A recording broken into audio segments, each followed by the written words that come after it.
Indonesia. This is former Secretary Jeremiah Belhica. I believe he's the brother of the. So what happened is that he personally inspected ang compliance. So nag-check siya if there is citizens charter, if naabay complaints desk, kung public assistance and complaints desk. So dito siya mag-play. So never mind. So nag-interview siya, he conducted interviews with the clients sa mga concerns sana. So basically, he checked. 4:59 p.m., we still have to entertain the client. So, ito ang isa sa mga findings that the secretary. How do we file complaints? So, you have the 8888, you have the presidential complaints, and you have the CSC hotline, and you also have the ARTA hotline. So, we have many hotlines practically. But if your complaint is artable, mo nang itawag ka ng artable, if ibig sabihin the violation falls under ARTA jurisdiction, idiretso na lang nato sa ARTA. But if you want, you can still file it in 88. But we advise it na diretso na lang ang complainant sa ARTA hotline para ma-actionan agad. So, the next is, right, just review na lang. What are the duties expected from government officers? So, we have the 3720. So earlier we were advised na ano di ay si BFP 137. So it's even a shorter processing time. No? Congratulations so much to BFP for initiating this policy. Yes, sir. We will be lesser, especially sa August, just party para mas musulod sa celebrating ang concept of lesser pa siya sa 2020.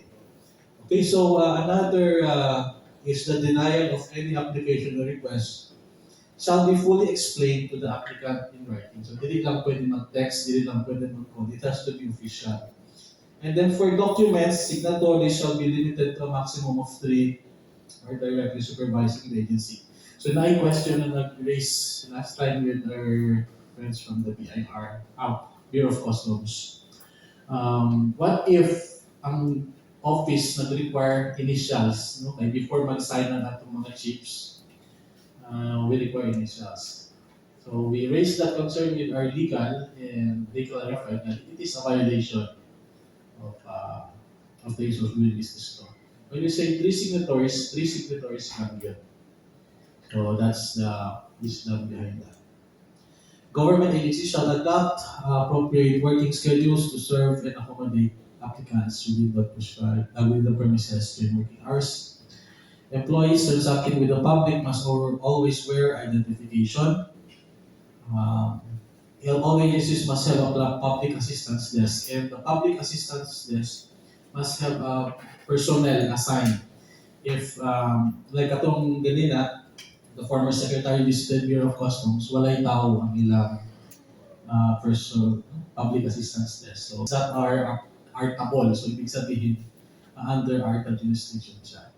Refusal to accept applications or requests with complete requirements. Okay, so we have heard of mga complaints, especially from sa business sector, who experience similar cases. You write to ARTA, and then you submit copies of the application documents and also of the official receipts, and ARTA will issue a certificate of completeness, and it will order the mayor or the LGU concerned to sign or to approve the application. Otherwise, if na-alay order, si mayor might face penalties for not complying with that. It is not ARTA who issues the approval. Dili si ARTA ang mag-approve. Si mayor gihapon ang mag-approve. ARTA only exercises its powers ng that. Itong exercises its to tell the LGU na this is what is expected as per the law. So, mga siya. So, the imposition of additional requirements and fees not included in the Citizens Charter failure to give written notice on the disapproval of an application, failure to render government services within the prescribed processing time, failure to attend to applicants prior to the end of working hours and during lunch break, failure or refusal to issue official receipts, and fixing air condition with fixers. So, mauni siya ang mga offenses that are artable. So, there are other complaints na usually si ARTA mag-receive yapon ng mga complaints that are not falling under these categories. But what happens is that if dili siya under sa among jurisdiction, we still forward it to the appropriate government office. And then they will have to act on it within the prescribed processing time. Otherwise, if dili sila mo act on the complaint, they will be met with penalties. So, how to complain? So, if you experience red tape during your transactions with other government offices, this is the process. So, you identify yourself, your full name, you identify the details of your complaint, and if you can get the name of the employee, no, ang isa ating i-complain, much better. And if naamoy mga evidence like pictures or videos, pwede sad. And then submit it to our email. Email lang siya sa complaints@arca.com.ph. But if it's very urgent, may hotline. So this is the hotline. But for other complaints, you will email it complaints@arca.gov.ph and then expect na within 24 hours na mag-contact from ARTA to ask questions regarding your complaints and to clarify. No? So, but what we continuously advocate is that as Filipino citizens, it is our duty to read the Citizens Charter. Kasi magod, based on